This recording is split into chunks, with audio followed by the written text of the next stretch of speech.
So last year I did triple full on snow, so I thought that this year I could do full and back out on snow. So, what could possibly go wrong? If you can triple full from a setup, you can also full in. Okay, I don't actually know if that's true or not. But you see, it was the middle of October. I just gotten a new spring floor and wanted to do cartwheel full and back out again. When I landed, I realized it was really good. And at this point, I could have been happy. I could have moved on to other tricks. But is it not the point of tricking to spend years mastering technique, only to achieve moves that are even more unnecessary? So immediately I thought to myself, I could do something harder with this. I could do it outside. But it was the middle of autumn, and if there's anything to be learned from past experiences, then it's that wet grass is the absolute worst training surface. So was I really going to wait over half a year for the weather to warm up? Well, I wasn't going to be doing that, and thankfully I realized that, however far-fetched it may have seemed, there was still one surface left for consideration. But to truly understand this move with all its intricacies, we will have to start at the beginning. I landed my first cartwheel full and back out in 2023, and the most essential component of getting there was backflip 360 or full. Round off full was next, until I was told in a parkour class that the full can also be done from a cartwheel.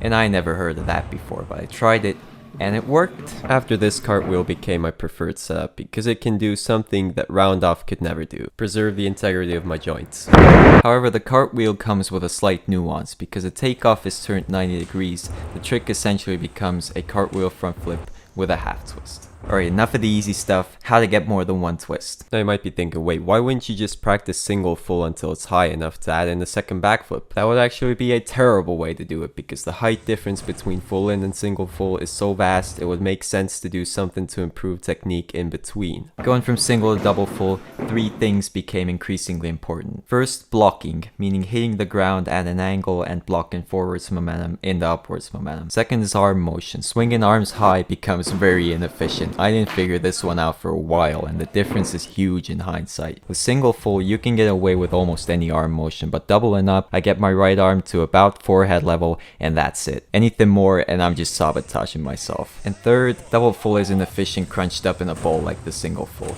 You gotta get yourself straight. So let's look at the ideal twisting position. Well, it's basically this. Everything needs to be straight and legs crossed. However, my main problem had to do with the arms. I always noticed a small gap between my arms and chest. It didn't matter much at the start, but when I was going for quad full, I deliberately trained fulls on trampoline where I made sure to push my arms very tightly against my chest, and that helped a lot. So after understanding these three concepts to some extent, I managed to get my first cart double full. All I can remember is that this hurt my ankles. But soon after, it became my favorite trick to do. So after doing them almost every session and doing more double fulls on trampoline, did I mention that this thing is really useful? I got my first triple full on trampoline. At this point, for the first time, I began considering full and back out as a realistic, viable trick that I could actually do. And my first introduction was literally this clip. I don't think I did a single one ever before this. Of course, soon I also felt inclined to combine the trick with round off and cartwheel, and after first doing it into the foam pit to get over the fear,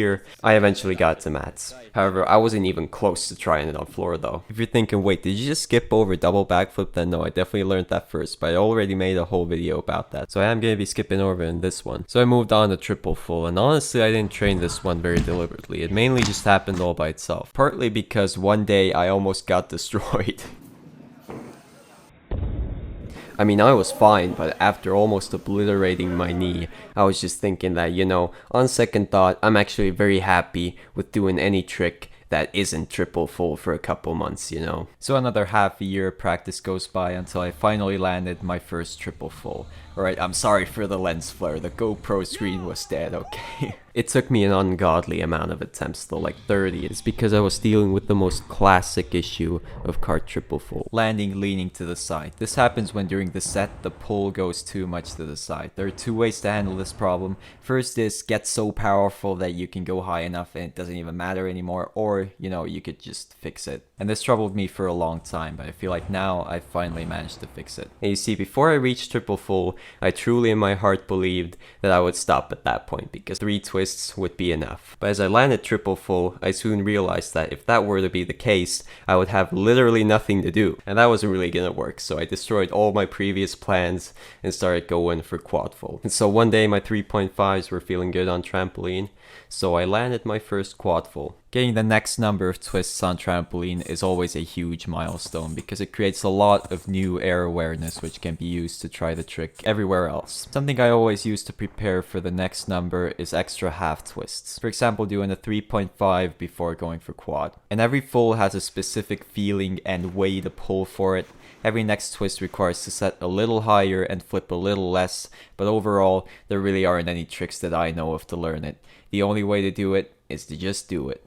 At this point I was feeling skeptical of whether I was capable of landing this move on floor, but a few months later I landed it from air track to one mat with a big drop, and this really convinced me that I could one day land this. However, it was only 2.5 years later when I was able to begin to try. But in that time I felt a sudden wave of wanting to do double flips. I initially just did some double backflips again, but I soon realized that I'd become good enough to do full in back out for the first time. I practiced a lot off the air track, but I decided to try a different method for working up to it. I would stack mats up and try to over-rotate a single full to my back onto them. The problem with this was that instead of landing nicely in the center of the mats, because my aim was garbage, I would sometimes just miss the mats completely and almost fall to my death. So I had to scrap that idea, but what eventually ended up working was doing it from air track to completely level mats, and after that I just went to floor, ran as fast as I could, and it worked all the same. The reason I enjoy full in back out is that I literally don't have to think at all. I imagine a point somewhere around my left shoulder, then I concentrate all of my speed into that point,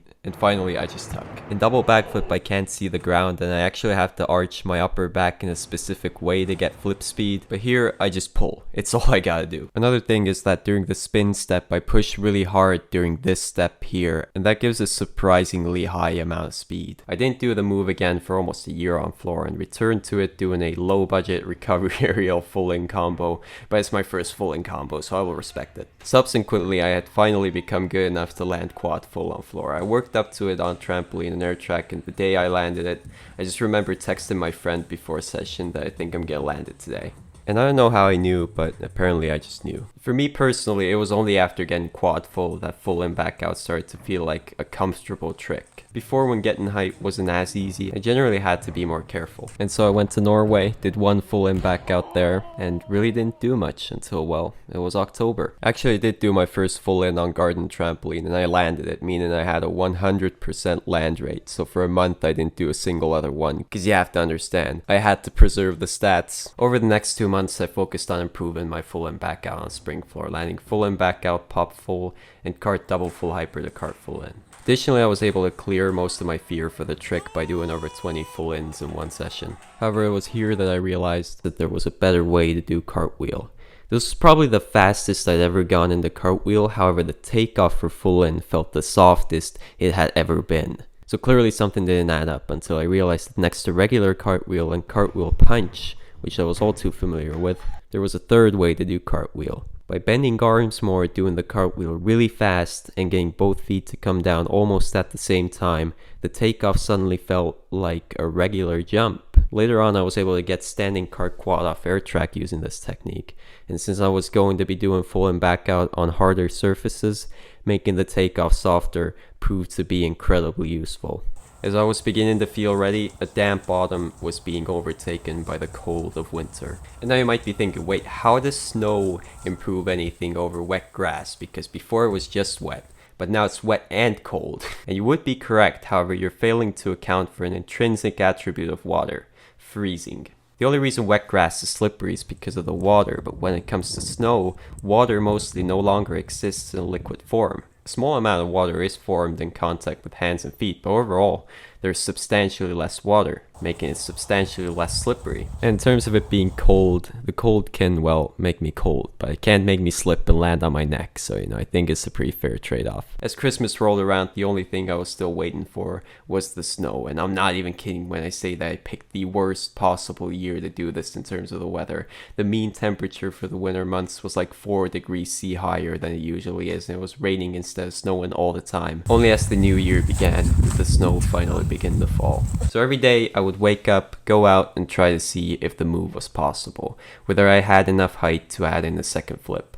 To really get used to the surface, I did a lot of sets, and at some point I got really bored of doing the same thing over and over. So I tried to triple full to see if I can still do that, and I landed first tries. You know, it was looking pretty good. However, one of the main limitations of winter was the day-night cycle. You see, the thing about living in the northern hemisphere is that in January, the sun sets at 3:30 p.m. And my sleep schedule at that time was garbage. I mean, at one point, I was literally training outside on trampoline at 3 a.m. So after waking up, I would have 1 to 1.5 hours to do it before it got pitch black. And I understand that some of you guys may be way more capable than me actually being able to wake up at a reasonable hour, but I don't think I've ever had a good tricking session before 2 p.m, so it really wouldn't have made a difference anyway. Whereas on the first day, I wasn't getting a whole lot of height at all. On the second day, I started going much higher. After doing multiple good sets in a row and reviewing the footage, I was beginning to feel somewhat confident. You see, what I've realized is that the bare minimum of height required to do full and back out and still land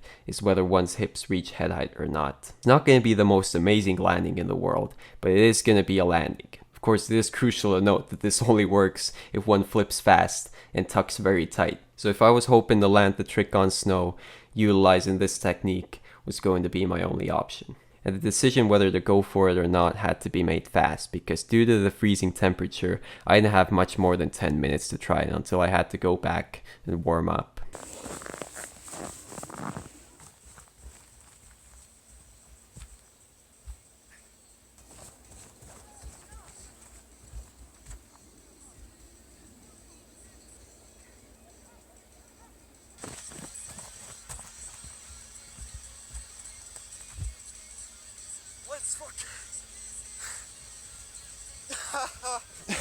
Oh my god, I did not kill myself. 100% calculated. After this, my feet were far too cold to try again. When I managed to warm back up again, the sun had already set. If you're wondering what the main problems were, well, there's two. First, this clip well illustrates the proper timing of grabbing your legs and pulling back out. I've completed only a quarter of the first flip, and I've already successfully grabbed my legs.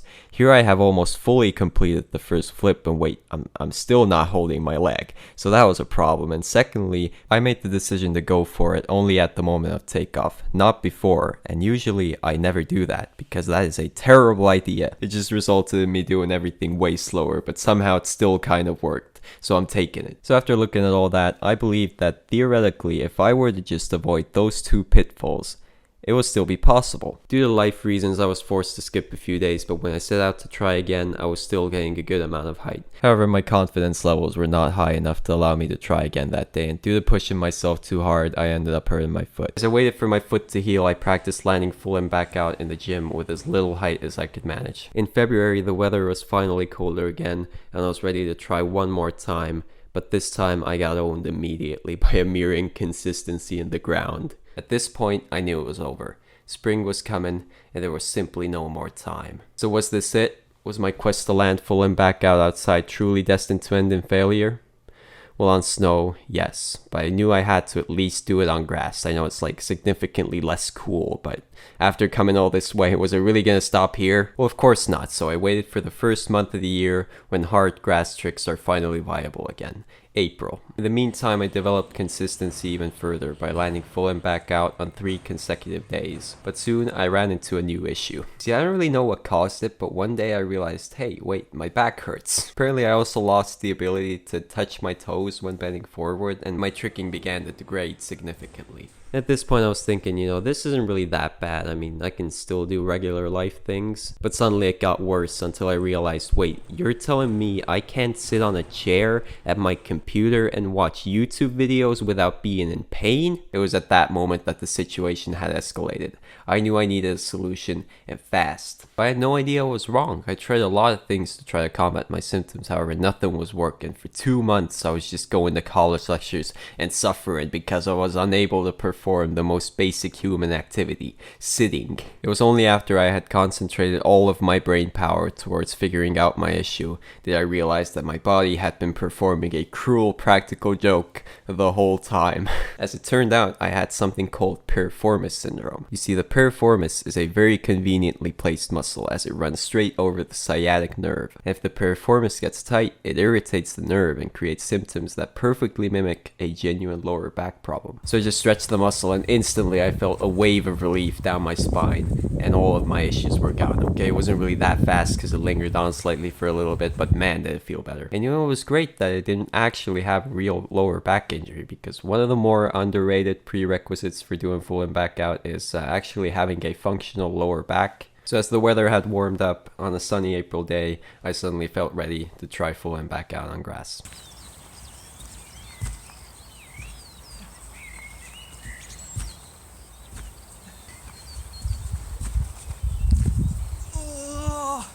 I have that. That was a bad run up. I'm just gonna try again, basically. No! Why? I swear to God, it's always the clutching abilities that I lack in. Like, that was totally clutchable, but apparently not.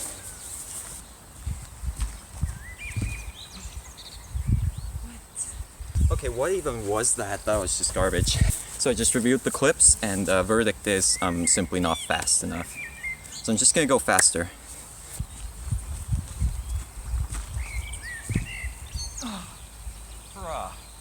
My knee touched. Very sad.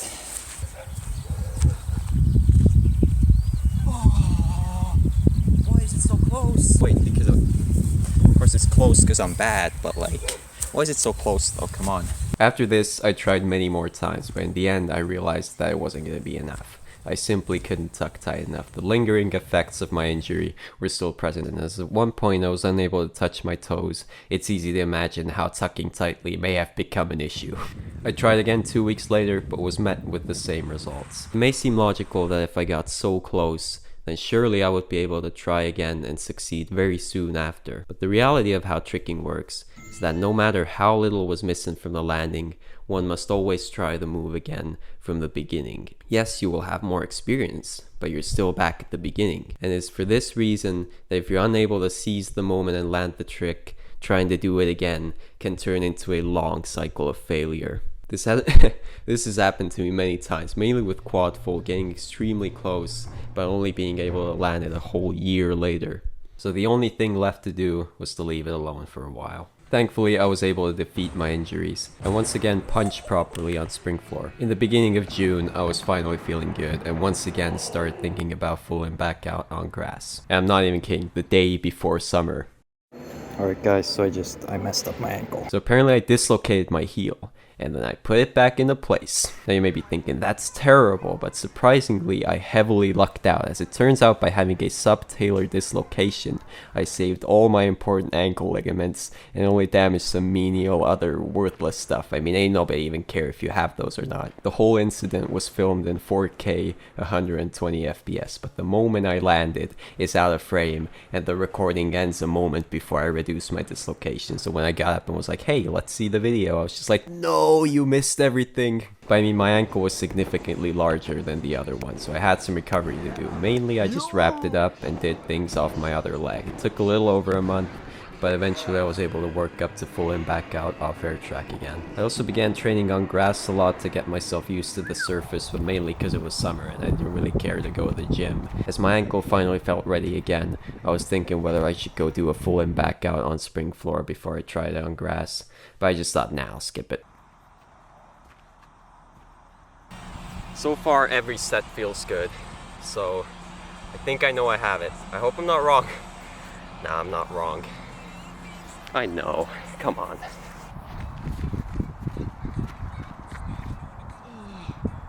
Wow. I missed my tuck so incredibly hard. I still made it round, just completely no problem. So I don't really know how that's possible, but you know, I'm taking it. That was so close.